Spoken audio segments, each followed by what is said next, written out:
Segunda carta a Timóteo, capítulo 2. Daqui a pouquinho a gente vai ler, a partir do verso 20. Tem uma pergunta aqui. Talvez o Donatan, Vitória e Rubem, não estou vendo Vitória e Rubem, estão ali, que estão noivos, né? E estão aí, na verdade, com o casamento às portas, né? Rubem e Vitória devem casar em março. Mas, independente de todos nós que já casamos, isso se aplica a nós. É uma pergunta bem simples. Você lembra daquele momento em que você entra assim na loja e monta aquela lista de presentes? Para as mulheres é o paraíso, para nós talvez, mais uma vez. Aí entra na loja das louças, depois vai para as lojas dos, sei lá, das toalhas, depois tem a loja dos eletrodomésticos, né?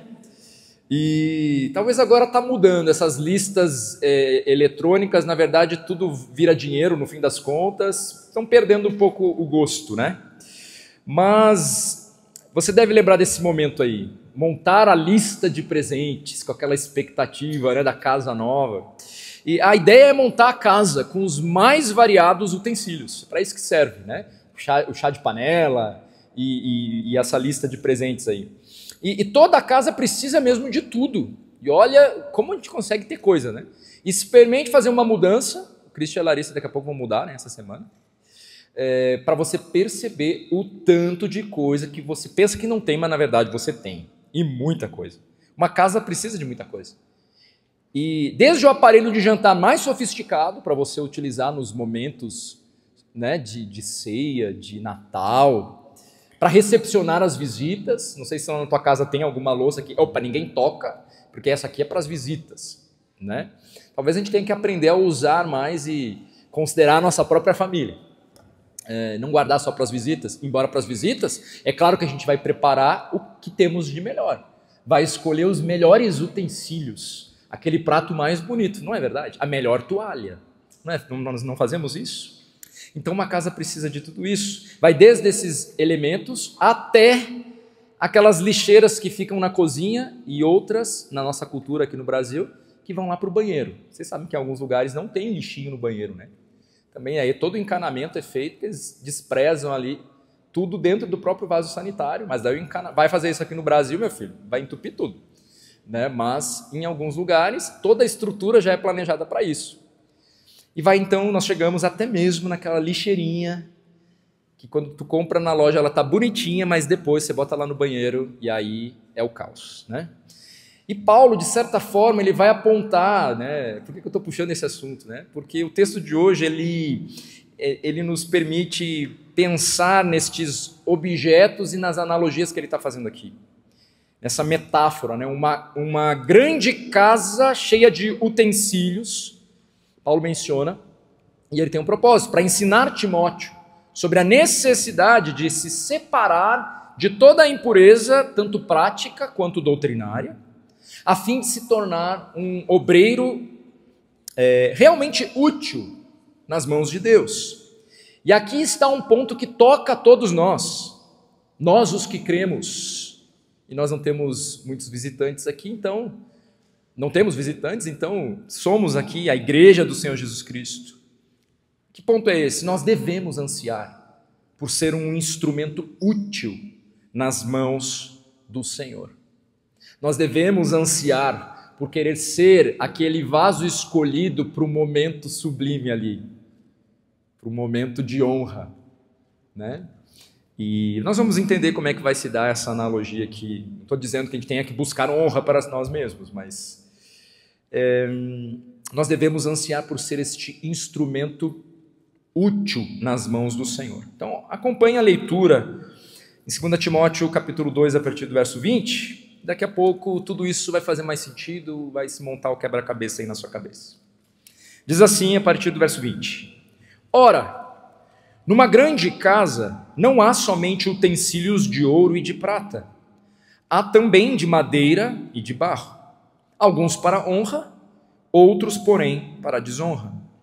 Assim, pois, se alguém a si mesmo se purificar destes erros, será utensílio para a honra, santificado e útil ao seu possuidor, estando preparado para toda boa obra.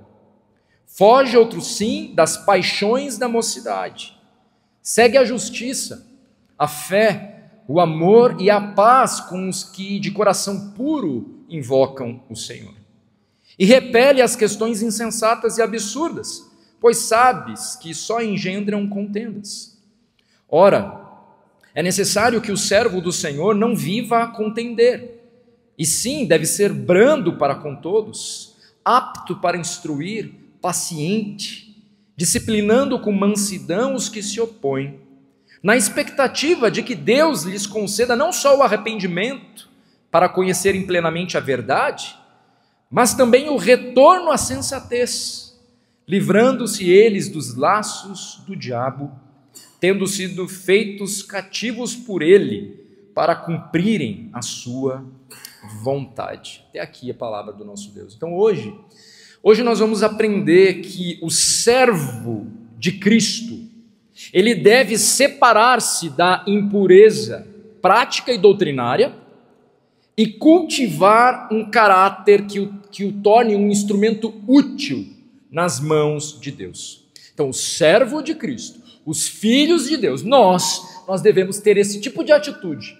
nos separarmos de todo tipo de impureza, seja prática ou doutrinária, uma coisa leva a outra, e cultivar um caráter que nos torne, então, um instrumento útil nas mãos do nosso Senhor. Então, nós vamos passar por 3 pontos aqui na nossa mensagem. A base da utilidade é ser um vaso de honra.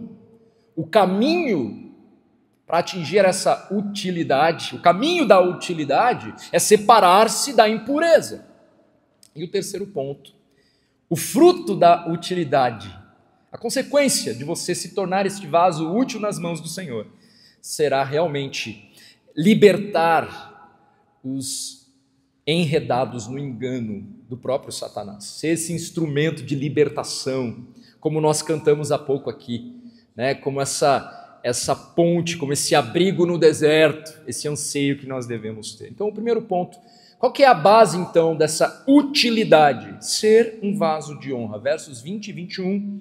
E é sempre bom, quando eu leio o verso novamente, você colocar os teus olhos aí na palavra, para o teu cérebro ir fixando melhor. Então, verso 20 e 21, ora, numa grande casa não há somente utensílios de ouro e de prata, há também de madeira e de barro, alguns para a honra, outros, porém, para a desonra. Assim, pois, se alguém a si mesmo se purificar destes erros, será utensílio para a honra, santificado e útil ao seu possuidor, estando preparado para toda boa obra. A metáfora aqui da casa, ela acaba não sendo assim muito perfeita, porque nós sabemos, como eu falei, numa casa de fato nós vamos precisar de todos os tipos de utensílios, os de ouro, os de prata, os de madeira, os de barro, de fato nós vamos precisar, então ela não chega a ser assim tão exata, mas o foco aqui dessa ilustração que Paulo está dando aqui, o foco dessa ilustração não é no fato de ser necessário tipos diferentes de utensílios, mas o foco está no contraste entre honra e desonra. Esse é o foco principal aqui. Então, se nós voltarmos aos versos que antecedem a passagem que nós lemos hoje, e que inclusive você encontra na pregação da semana passada, nós vamos chegar a 2 homens. Nós vamos chegar a Himeneu e Fileto. E é importante a gente resgatar isso para entender o que Paulo está querendo dizer aqui nestes versículos. Então, estes homens, eles estavam pregando uma doutrina errada. Lembram qual era a doutrina? Eles estavam dizendo que a ressurreição já havia ocorrido. Já havia ocorrido. Então, deturpando o verdadeiro evangelho.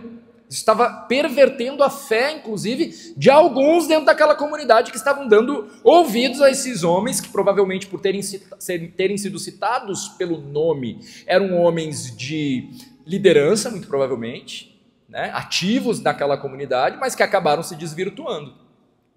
Então Paulo está destacando isso porque ele pretende fazer uma exortação pessoal a Timóteo mais para frente. Então ele deseja que Timóteo seja de fato um obreiro útil nas mãos de Deus, nas mãos do Senhor, alcançando a utilidade mais honrosa, que no caso de Timóteo, é quase como que pegar o bastão das mãos de Paulo, assumindo essa postura de preservação do verdadeiro evangelho, capacitando outros homens fiéis, idôneos, para que aquela mensagem, o verdadeiro evangelho, não morresse com Paulo ali naquela prisão.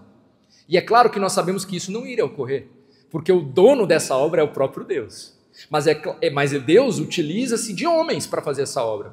E Paulo, então, está preocupado e de forma muito estratégica está escrevendo para o seu amado Timóteo. Tem até um livro que se chama assim, Amado Timóteo.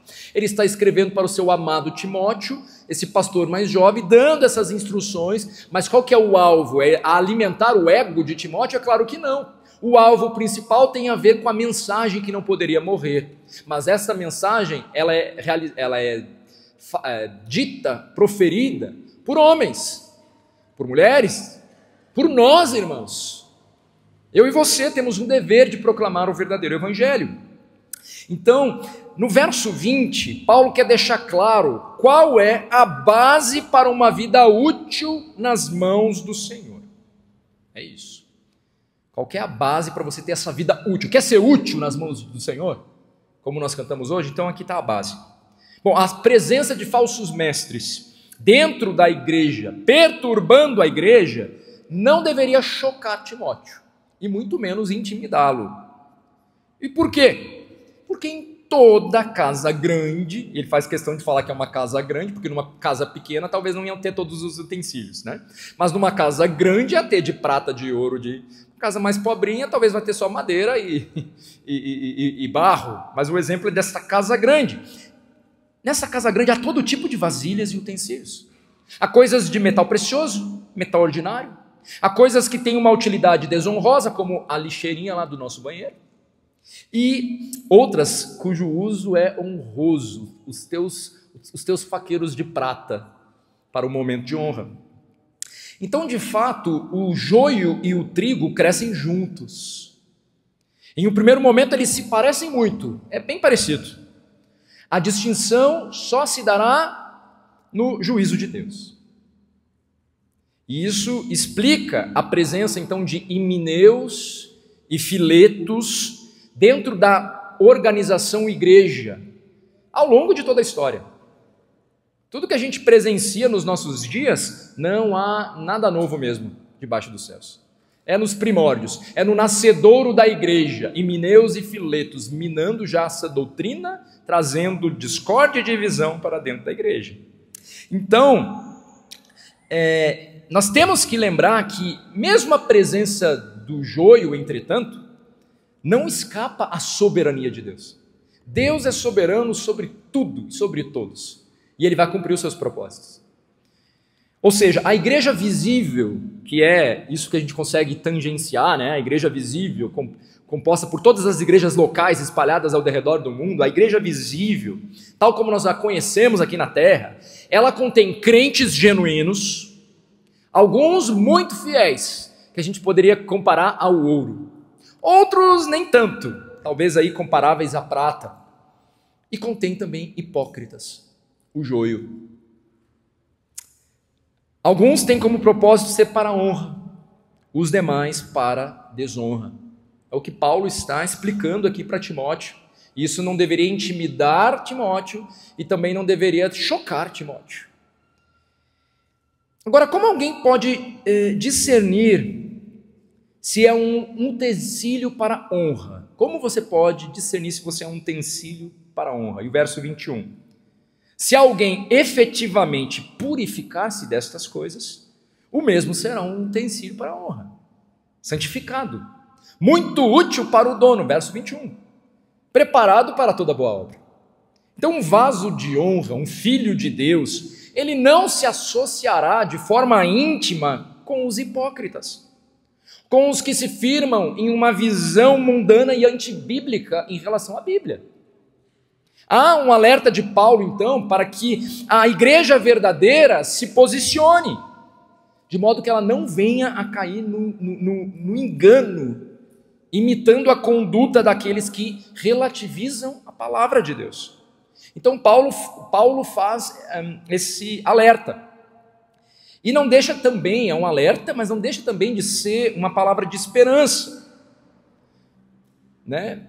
Perceba essa mistura de alerta e esperança, para que todo aquele então que quiser ser um instrumento nas mãos do Senhor, se ele se purificar destes erros, há esperança para ele. E a expressão aqui destes erros, que está no versículo 21, refere-se aos erros desses homens maus, utensílios para desonra, com as suas doutrinas e com suas práticas. Destes erros, que erros são esses? Era tudo que ele já vinha falando sobre a postura daqueles homens que estavam ali confundindo a fé de tantos com aquela falsa doutrina. Então, ali no caso daquela igreja, Himeneu e Fileto e seus discípulos. Irmãos, o pecado de se deixar levar por indivíduos que pervertem a Bíblia ou que trabalham aí contra a unidade da igreja, estejam eles dentro da estrutura ou até fora delas, até fora da igreja, da estrutura igreja, isso deve ser levado a sério. Isso deve ser evitado. Ou se já cometido por nós, deve ser confessado e abandonado. Então é algo sério se deixar levar. Então, abandonar o erro, abandonar toda a amargura, purificar-se a si mesmo, tornando-se assim um vaso de honra. Ou seja, há esperança para aqueles que estão afundados no erro doutrinário. Será que há esperança? Sim, desde que se voltem para Cristo, se arrependam do mal. Então, enquanto há vida, enquanto tiver fôlego, há a possibilidade de arrependimento. É claro que a gente precisa se tocar de uma verdade, a espiral descendente, né? Que vai endurecendo o coração cada vez mais. E enquanto você insiste em permanecer no erro sem se dobrar diante do teu Senhor, não brinque com o pecado. Um abismo chama outro abismo. O coração vai se endurecendo cada vez mais. E daqui a pouco você está agindo como um louco, sem sequer perceber.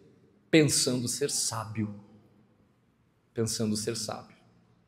Misericórdia. Mas há esperança com arrependimento. Então somente a graça pode transformar um vaso que vive com o objetivo de desonra e um vaso que visa glorificar a Deus.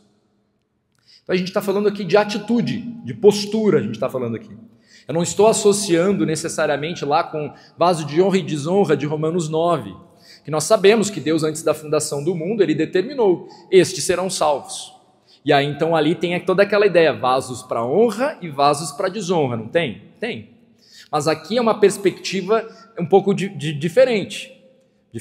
Né? É claro que nessa perspectiva de Romanos, todos nós, em algum momento da nossa história, éramos tidos como vasos para desonra, ser mortos nos nossos delitos e pecados.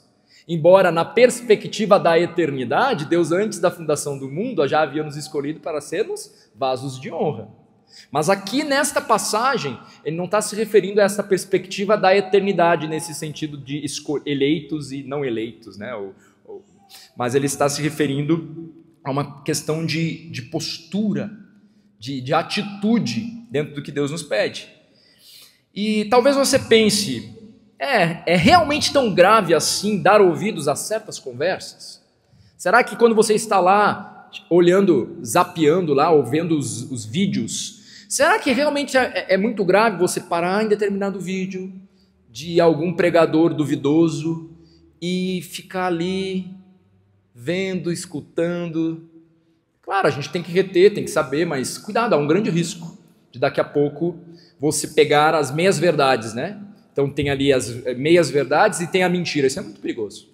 Então cuidado com o que você consome em todas as esferas. Então claro, quando a gente está falando de dar ouvidos, no mundo tecnológico que a gente vive, esse dar ouvidos às vezes é você estar vendo vídeos, vendo pessoas ali, influenciadores, todos eles têm uma maneira de pensar, é a bíblica, é a correta, tudo isso não pense que não influencia a sua vida e a criação dos seus filhos.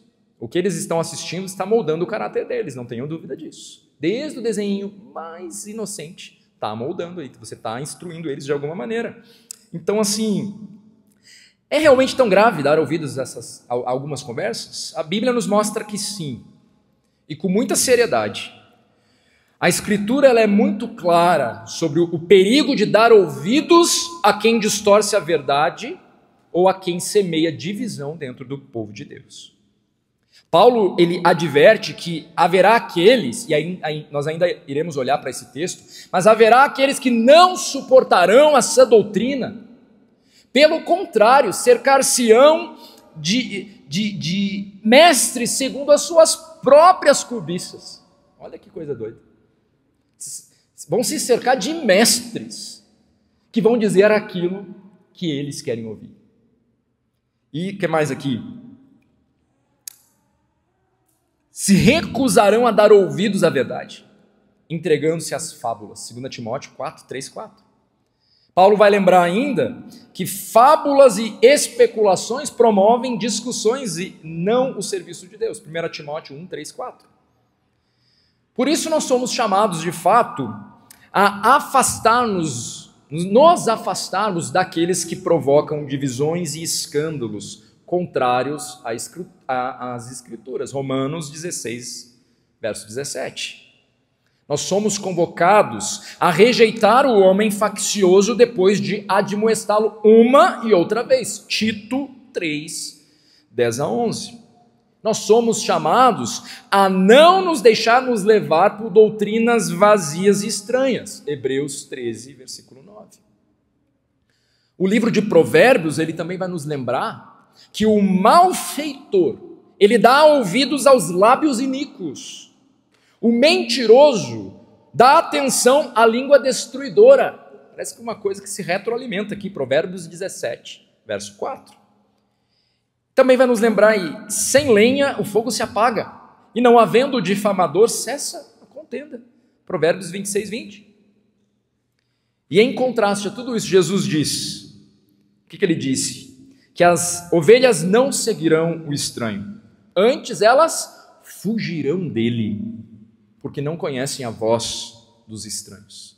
Então há uma postura dos filhos de Deus de não dar ouvidos a hereges, não dar ouvidos ou gastar o seu precioso tempo com pessoas que no fim das contas não têm nada para edificar, mas quando abrem a boca é uma língua igual a um chicote, que não visa edificar, que não visa a unidade da igreja, que não visa a edificação, que não visa o evangelismo, mas que mancha a nossa identidade diante deste mundo, que olha para os crentes e diz, e bota a gente tudo dentro de um balaio ali. Por quê? Porque tem muita gente por aí dizendo-se cristã e fazendo e acontecendo e sendo esse instrumento de Satanás. Portanto, como igreja, nós devemos exercer discernimento, guardar o coração e não permitir que palavras distorcidas e atitudes facciosas encontrem solo fértil em nós. E mais uma vez, irmãos, eu estou falando à luz do contexto aqui de Timóteo. Lembrem de Himeneu e Fileto. Eles estavam pervertendo a fé de alguns. O obreiro de Cristo, então, precisa rejeitar o ruído do erro e manter os ouvidos firmes na verdade do Evangelho. Cada pastor, cada missionário, mas no fim, todos nós. Então, se o ponto de partida para ser um vaso de honra é purificar-se do erro, afastando-se daquilo que contamina, Paulo agora então vai mostrar para Timóteo também como que essa purificação acontece na prática. Se o primeiro ponto, então, tratou dessa base da utilidade, quer ser um vaso útil nas mãos de Deus, então, esteja tão apegado à doutrina que você não se associa com gente que, na verdade, está andando na contramão. Não estou dizendo que você retira essas pessoas da sua vida, afinal de contas, a gente precisa evangelizar, precisa proclamar o verdadeiro evangelho.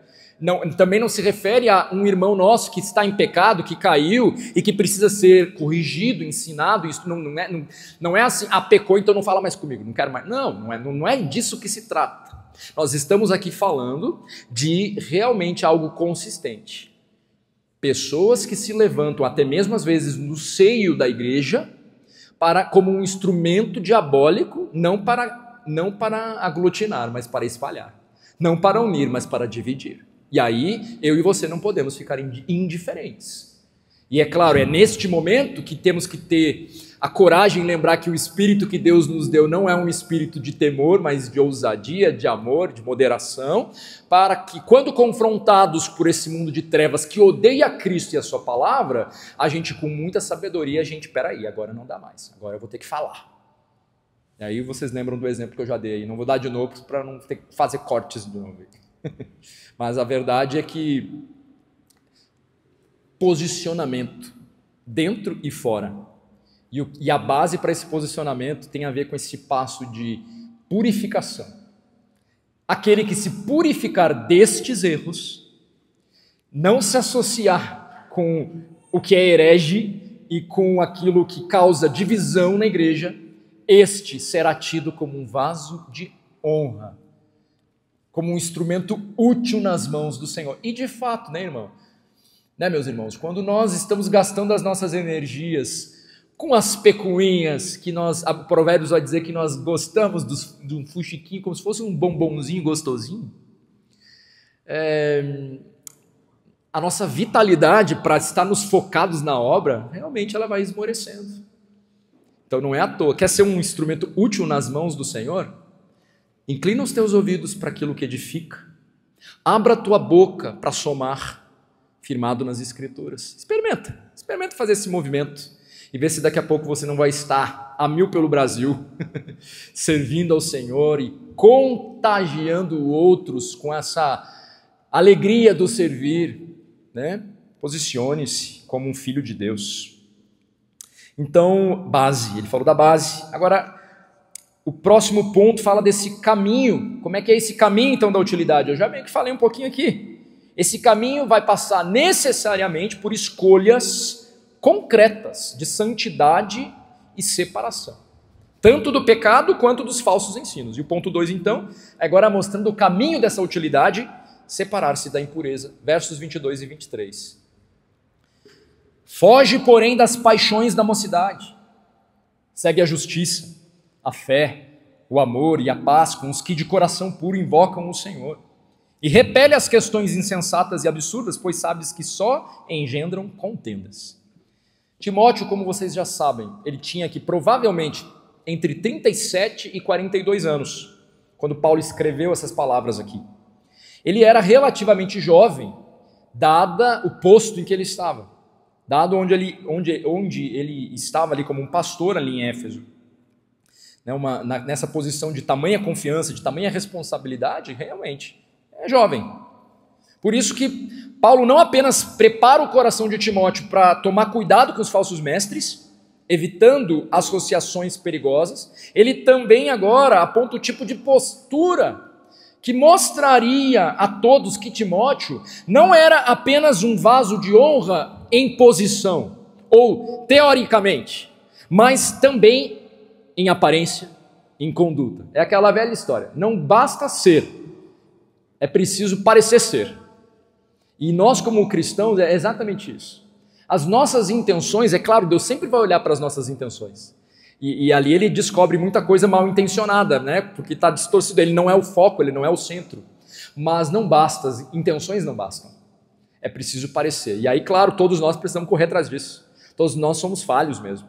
Todos nós estamos nessa luta constante para, de fato, aparentar ser o que somos. Mas quem firma a nossa identidade, irmãos, é o próprio Senhor Jesus Cristo. E aí, então, diante das nossas debilidades, nós nos voltamos para a Bíblia, para a palavra, e escutamos dele, quando tudo parece perdido, quem nós somos. E aí nós recobramos a nossa consciência e falamos, opa, pera, eu sou este, e eu quero viver assim. E aí, claro, tem que ter um plano de ação para mudar. Então, sim, ele deveria estar alerta para não se associar com Himeneu e Fileto, de jeito nenhum. Para justamente ao contrário, ter a coragem de chegar lá e falar assim, isso tudo é mentira, porque a ressurreição ainda haverá de acontecer. Fosse quem fosse Himeneu e Fileto ali no meio.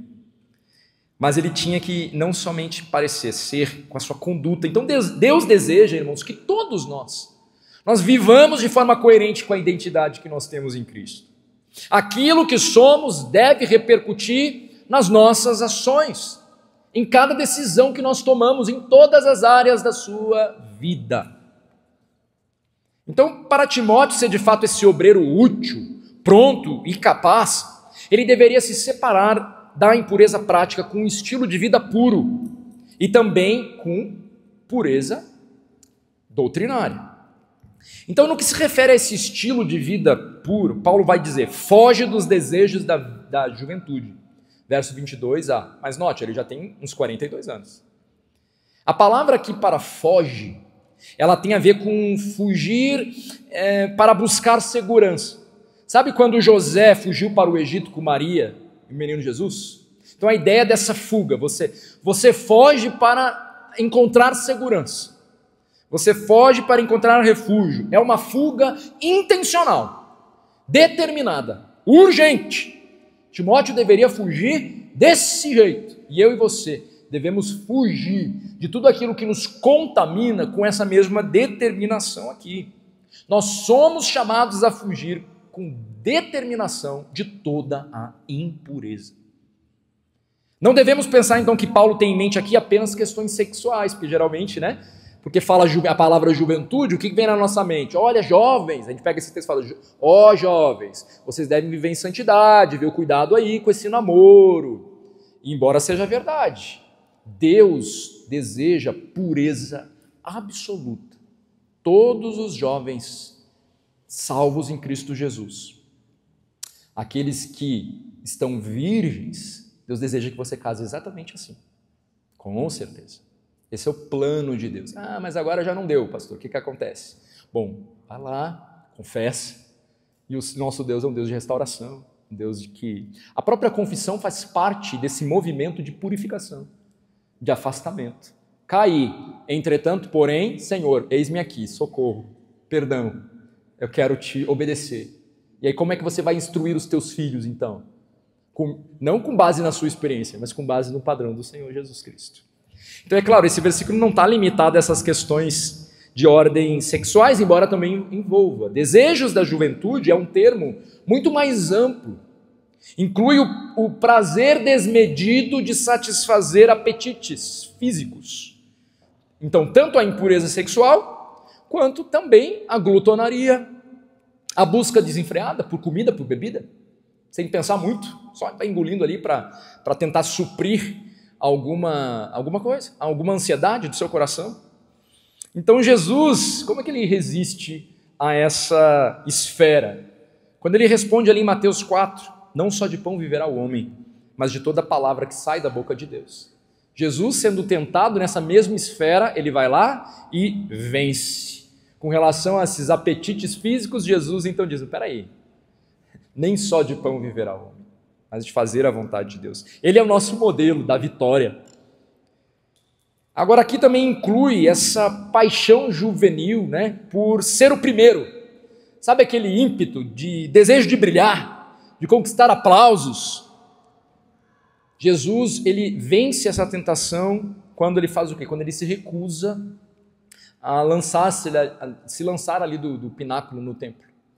Porque ele é oferecido ali muita coisa, ele decide não receber as honrarias, porque os anjos viriam ali socorrer. E inclui ainda aqui um desejo descontrolado também por posses materiais. E aí pelo status que isso traz. Então Jesus vence isso quando ele rejeita aquela oferta infame de Satanás, de ter aí todos os reinos do mundo. Imagina, Satanás tentando o Cristo, o Criador de todas as coisas, com essa ideia, mas Jesus, ele vence. Então Jesus, ele resume essas expressões da carne, Jesus não, João, no Evangelho de João, dizendo assim, 1 João, na carta de João, 1 João 2, 15 a 16, não ameis o mundo, nem as coisas que há no mundo, porque tudo que há no mundo, a concupiscência da carne, a concupiscência dos olhos e a soberba da vida, não procede do Pai, mas do mundo. Então, estes desejos da juventude, no fim das contas, englobam essas três áreas aqui descritas sobre a nossa carnalidade, que inclusive lá com os homens, nós olhamos um pouco para isso. A cobiça da carne refere-se basicamente a isso, a esses desejos pecaminosos e excessivos do corpo e dos sentidos, envolvendo tudo. Glutonaria, impureza sexual. A cobiça dos olhos é esse desejo pelas coisas que vemos, como bens materiais, fama, poder, que despertam até inveja e insatisfação com o que a gente já tem. E a soberba da vida está ligada a este orgulho, a arrogância, essa autoconfiança exagerada, a ostentação dos bens, a querer parecer importante em vez de depender de Deus. No fim, autossuficiência. Fugir das paixões da mocidade, então, significa evitar ativamente e rapidamente fugir de situações, comportamentos, atitudes que possam levar eu e você, ao pecado, à desobediência. Então não é apenas resistir, mas é se mudar de direção e evitar a tentação sempre que possível. Não é brincar com as coisas. Agora, para uma fuga eficaz, Timóteo ele deveria fazer outro movimento. Não é só fugir. Ele deveria então, porque se você perceber o processo de santificação na palavra de Deus, ele sempre vai implicar a famosa fórmula DRR, lembram disso? Despojar, renovar e revestir. E aqui ele está dizendo, Timóteo, fuja. Você deve se despir de tudo isso. Mas é só isso? Claro que não, Timóteo. Você precisa se revestir de algo novo aqui. Você precisa se revestir da justiça, da fé, do amor, da paz. Você deve buscar isso, não sozinho, com os que de coração puro invocam o Senhor. E agora que o verbo traduzido por segue também tem a ver agora com um perseguir intensamente. Sabe aqueles vídeos que aparecem aí na Discovery, que tem aquela leoa, que ela levanta, ela foca na presa, e ela sai correndo, e eles botam até em câmera lenta, assim, e aí tu fica, vai escapar ou não vai? Vai escapar ou não vai? E aquele bicho ele não olha para a direita e nem para a esquerda, até ele alcançar a sua caça. E aí então ele garante o banquete. Essa ideia de seguir é nesse sentido. Eu e você, e Timóteo, nós devemos seguir a justiça, a fé, o amor e a paz, como se fôssemos esses leões em busca da caça. Uma leoa, né? Porque acho que é elas que fazem essa perseguição ali. Então, assim como um caçador persegue a presa, ou seja, desejando ardentemente alcançar, é com essa energia, sem distrações. Então, a justiça aqui diz respeito a tudo que é considerado correto pelo Senhor, o que é aprovado aos olhos dele, não de acordo com o que você pensa. Então, seguir esta justiça é o que o Senhor pensa, é o que ele diz. É um estado, então, de coração e da mente aqui que está em harmonia com a lei de Deus, que está em harmonia com a santa palavra de Deus. Isso é seguir a justiça. Isso é seguir a justiça de Deus. A fé, por sua vez, diz respeito a essa confiança humilde e dinâmica em Deus. Agora, aqui é importante lembrar o quê? É importante ter em mente que a fé não é uma virtude que possa ser conquistada pelo esforço humano. Quando Jesus diz, a tua fé te curou, a tua fé te salvou, né? E aí a ideia de salvou é curou, viu? A tua fé te curou, a fé ainda era um dom de Deus. É claro que é de Deus. Mas qualquer dom, porém, quando uma vez recebido, ele torna-se, de certa forma, uma responsabilidade de quem o recebe. Então até a fé, que nós não podemos, é Deus quem nos concede a fé para crer, mas ela se torna uma responsabilidade nossa. E aí então nós devemos perseguir a fé, que sempre vem de Deus, é obra exclusiva dele, mas eu e você devemos vigiar, eu e você devemos nutrir esta fé que agrada ao Senhor. O amor tem a ver com um profundo afeto pessoal pelos irmãos. Eita, agora o bicho pega, não é? Porque amar os inimigos, sabe aqueles que estão longe da gente? A gente consegue até amar os inimigos que estão longe, mas amar o irmão que está aqui perto, eita, só a graça sobre as nossas vidas. Mas é possível porque o nosso Senhor nos ordenou, também não é uma opção. Então, aqui inclui esse interesse benevolente até mesmo pelos inimigos. Misericórdia. E por fim, a paz, uma compreensão isenta de perturbações para com todos os cristãos. Então Timóteo, ele deveria seguir esse tipo de caráter, junto com os de coração puro. E aqui a ideia então, para nos lembrar que ele deveria fazer isso com aqueles que estão afastados da injustiça. Ou seja, um cristão nunca deve viver sozinho, separado, ou afastado dos seus semelhantes. Ele deve, eu e você devemos encontrar a nossa força, a nossa alegria, apoio na comunidade cristã.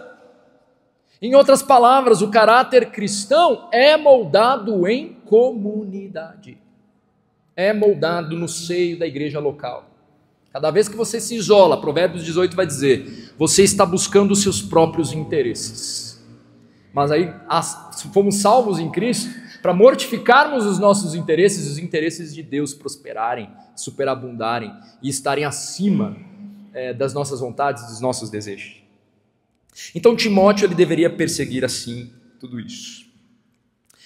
A essa busca por pureza pessoal, Paulo vai acrescentar a busca por pureza doutrinária, que a gente já mencionou um pouco, e mais uma vez no verso 23 ele diz, e repele as questões insensatas e absurdas que só engendram contendas. Falsas ideias, irmãos, geram falsas práticas. Debates tolos produzem divisões. E quem quer ser útil ao Senhor, então, não pode se ocupar com aquilo que apenas cria ruído sem promover a verdade. Então, cuidado. Então, caminhando para o fim, tendo mostrado que o obreiro útil, ele precisa, primeiro, purificar-se do erro, afastar-se, e depois não só purificar-se, mas manter-se num caminho de santidade prática e doutrinária. E aí então agora Paulo ele nos leva ao propósito final dessa obra de Deus na vida do seu servo. A santidade não é apenas proteção para as nossas vidas. Santidade é missão, tem a ver com obra de Deus. A pureza não é apenas separação, é capacitação. Quanto mais consagrado você estiver, mais capacitado pelo Espírito Santo para a boa obra, mais você será usado. Não tenha dúvidas disso. Então Paulo ele revela qual é o resultado concreto de uma vida assim, desse vaso útil nas mãos do Senhor. O obreiro se torna um instrumento para libertar aqueles que estão enredados no engano. Você quer ser essa ponte sobre as águas? Você quer ser esse abrigo no deserto? Então, entenda quem você é. Purifique-se de toda a impureza. Isso só é possível por meio do Espírito Santo, de uma entrega guiada pelo Espírito Santo. Não sem sofrimento, porque mortificar a carne dói aí, contra os teus desejos, contra a tua vontade, vai doer, gente. A gente vai espernear até dizer chega, não, isso não. Mas Deus requer isso de nós. E fazer a vontade de Deus trará vida, não só para nós, mas vai transbordar para outros. Para outros, certamente esse é o propósito. Então, o fruto da utilidade, libertar os enredos no engano, ponto 3. A exortação no verso 23, que não se enreda aí com essas discussões tolas, ela está preparando aqui o terreno para que Paulo possa reforçar, para o que Paulo vem reforçar em seguida.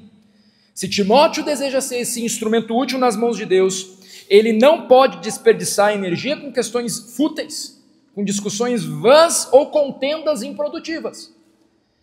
Por isso Paulo diz, é necessário que o servo do Senhor não viva a contender, mas seja brando para com todos, apto para instruir, paciente, disciplinando com mansidão os que se opõem, versos 24 e 25. Ou seja, o servo do Senhor deve ser como o seu Senhor. Jesus é justamente o modelo que nós devemos seguir, manso, humilde, pacífico.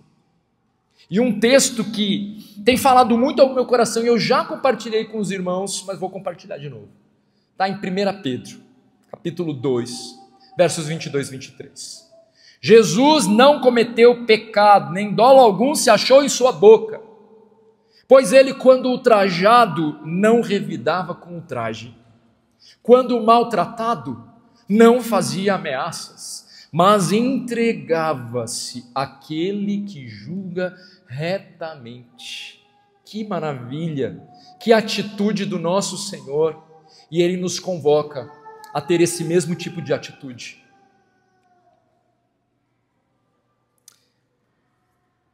E sendo muito sincero com os irmãos, eu digo isso não como alguém que já alcançou plenamente esse padrão aqui, mas como alguém que está sendo moldado por Cristo também, junto com vocês. Há momentos no ministério que exigem firmeza, que exigem correção, que exigem posicionamentos, e esses momentos nem sempre são percebidos como amor ou como brandura. Mesmo assim, esse texto me lembra que a firmeza de Deus exige do seu servo, ou que ele exige, nunca deve ser divorciada da paciência, da mansidão e da disposição para restaurar. E essa é uma área, então, que todos nós, inclusive eu, nós dependemos profundamente da graça de Deus. Então, o servo de Deus, os filhos de Deus, devem mortificar a própria carne, combatendo o espírito contencioso que está aí no seu próprio coração, especialmente quando a discussão é banal. O servo deve cultivar uma postura afável, alguém acessível, de fácil diálogo, não irritável, nem mesmo diante daqueles que o prejudicam. E isso não significa suavizar a verdade, mas comunicar a verdade com o Espírito de Deus, com o Espírito de Cristo. Então essa amabilidade, ela é necessária, porque o ministro de Cristo, ele deve ser apto para ensinar. E se ele já estragou tudo, metendo-se em contendas, respondendo com amargura e com ira, como ele vai conseguir ensinar agora? Alguém vai estar apto para ouvi-lo? Que desafio, né, que tem um pastor, que desafio que tem um pai dentro da sua casa para instruir os seus filhos. Então, esse apto para ensinar aqui nesse contexto não é apenas conhecendo a verdade, mas comunicando esta verdade com clareza, com sabedoria e com amor.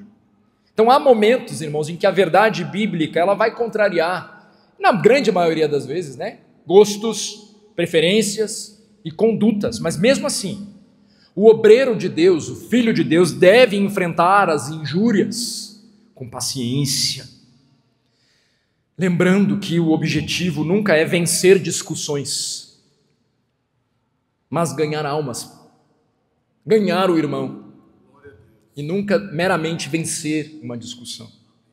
Por isso Paulo diz no verso 25, disciplinando, não está dizendo que não tem que disciplinar, disciplinando com mansidão os que se opõem, isto é, ensinando, corrigindo e instruindo os indisciplinados com o coração voltado para o fruto que somente Deus pode produzir. Que fruto é esse? Está aí no versículo. Timóteo, você deve fazer isso.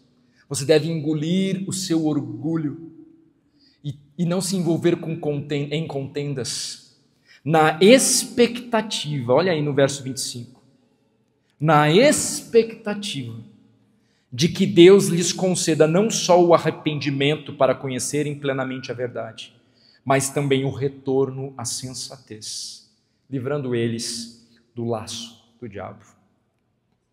Então há um propósito pelo qual nós devemos ter domínio próprio e suportar todas as afrontas, na expectativa de que, quem sabe, haja um retorno à sensatez daqueles que têm desprezado as Escrituras ou têm se posicionado como um instrumento de divisão. Em suma, o obreiro útil, ele cultiva qualidades que o capacitam a libertar outras pessoas das ciladas de Satanás. Então, quando você não se purifica do pecado, meu irmão, quando você não persevera no caminho proposto por Deus, você perde a oportunidade de ser esse instrumento útil nas mãos do Senhor, de experimentar as bênçãos que é viver em obediência, mas isso não tem um fim em si mesmo só para você, mas de experimentar, ver Deus usando a sua vida para glorificar o nome dele, impactando outros, salvando, libertando pessoas. Este é um privilégio dos vasos úteis nas mãos do Senhor. Então Paulo descreve o comportamento do servo que Deus usa para restaurar os que caíram no erro. Bondoso para com todos, verso 24a. Apto para ensinar, 24b. Paciente e perdoador, a terceira parte do verso 24. Manso ao corrigir os opositores, verso 25. Esse tipo de atitude, que combina verdade e amor, firmeza e mansidão, é isto que cria o ambiente onde Deus pode operar arrependimento genuíno.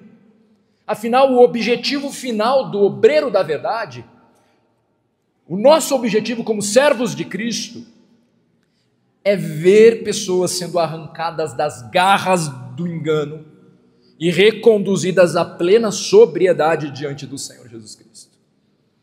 Esse é o alvo da sua vida, nesse mundo caído. Então, meus irmãos, diante dessas palavras, fica claro aqui que Paulo ele não está descrevendo um tipo extraordinário de crente, utópico, que eu e você não podemos e jamais vamos conseguir alcançar.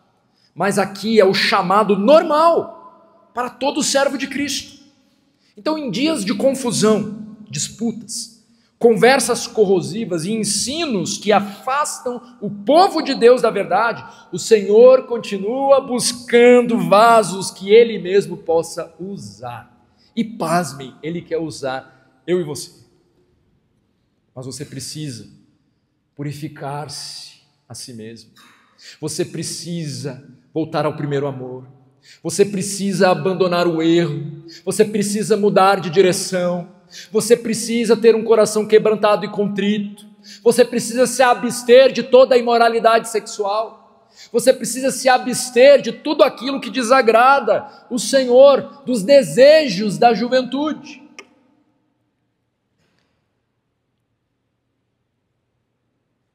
O Senhor encontra esses vasos úteis não entre os mais inteligentes, nem entre os mais fortes, mas entre os que se deixam purificar, moldar e conduzir ali por sua graça. E assim Deus usa. Então o texto de hoje, irmãos, ele nos lembra que a santidade não é opcional. A mansidão não é fraqueza. Não é fraqueza. E a firmeza doutrinária não é dureza de coração, mas é o caminho pelo qual Deus ele manifesta a sua glória para a igreja. E é o caminho pelo qual ele alcança aqueles que estão presos ao engano. E como nós precisamos desse equilíbrio hoje, pureza, coragem e ternura. Então que o Senhor faça de nós assim, vasos limpos em um mundo impuro, trabalhadores confiáveis em meio ao barulho, instrumentos mansos, mas firmes, nas mãos daqueles que ainda liberta cativos, e tem uma obra neste mundo, e Ele está realizando essa obra, e que bom, é privilégio servi-lo, mas não de qualquer jeito. Então que em tudo Ele seja honrado, e que a igreja seja edificada, caminhando nessa fidelidade, nesse caminho proposto por Deus. E aí você já deve ter sido confrontado pelo Espírito Santo nas suas debilidades. E aí então eu quero só lembrá-lo, esse mesmo Espírito, ele sempre nos revela as nossas debilidades, não como Satanás, que é um acusador, mas como um Deus que tem todas essas qualidades aqui, que quer nos instruir, que quer nos ensinar, e ele faz isso com mansidão, mas com firmeza. Então aquilo que o Espírito Santo está te convocando a se arrepender e a consertar, não tape os teus ouvidos. Ouça a voz do Espírito Santo. Ele já te deu tudo o que você precisa para viver em santidade, em pureza. Abandone o pecado hoje, meu irmão, e desfrute não só do perdão, da alegria do perdão, da santificação, mas também do privilégio que Deus vai te dar, porque claro, é apesar de você, mas de transbordar sobre a vida dos outros, sobre a vida dos teus irmãos em Cristo, edificando a igreja local, e sobre a vida daqueles que estão perecendo ao teu lado, que se morrerem irão para o inferno. E você aí, sendo quem é, filho de Deus, vivendo de forma tão miserável, tão medíocre, arrependa-se, retorne à sensatez. Não saia daqui hoje sem fazer essa oração ao Senhor. Se dobrar diante dele, clamando por perdão, por disposição de coração de traçar esse plano de mudança real que ele nos permite ter. Mais uma vez o Senhor nos dá uma oportunidade, as misericórdias dele se renovaram sobre nós nesta manhã. Amanhã nós não sabemos nem se acordaremos vivos, mas de um jeito ou de outro, conserte o que tem que ser consertado quando? Agora, hoje.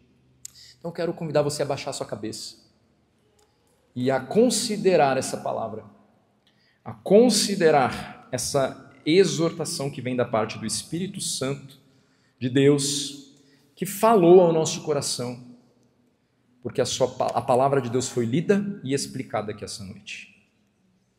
Vou dar esse minuto para você falar com Deus, pedir perdão, reconcilie-se com o Senhor.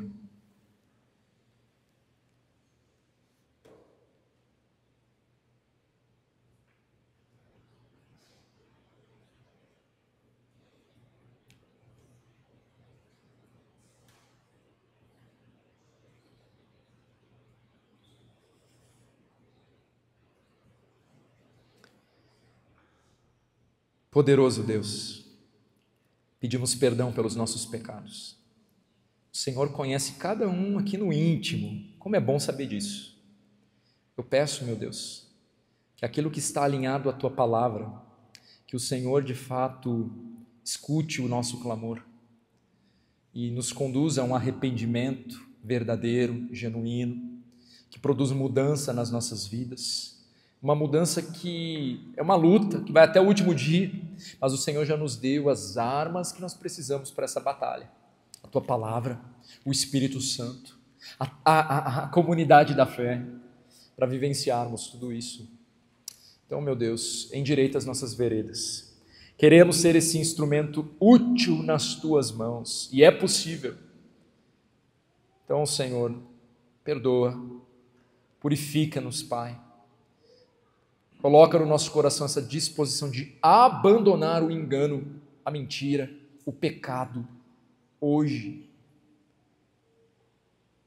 Por favor, Senhor, e se há alguém aqui que ainda não Te conhece como Senhor e Salvador da sua vida, se a questão dessa pessoa justamente é a questão onde passará a sua eternidade, eu clamo para que o Teu Espírito Santo a convença do pecado e do juízo e ela venha Te aceitar, a reconhecer, a confiar em Ti, Jesus, como o único e suficiente Salvador da sua vida. E passe a desfrutar da segurança da salvação, deste presente maravilhoso que o Senhor tem. É só o Senhor que pode fazer isso. Então eu clamo por salvação nessa noite. E para nós que já somos salvos, eu clamo, Senhor, para que nós venhamos a entender quem somos e a nos posicionarmos neste caminho proposto pelo Senhor, no texto que nós lemos hoje. E aí então ser esse instrumento útil nas Tuas mãos. Perdoa toda a nossa futilidade. Nós queremos ser úteis nas Tuas mãos. Esse é o nosso clamor, essa é a nossa oração. Fazemos isso em nome de Jesus Cristo. Amém e amém.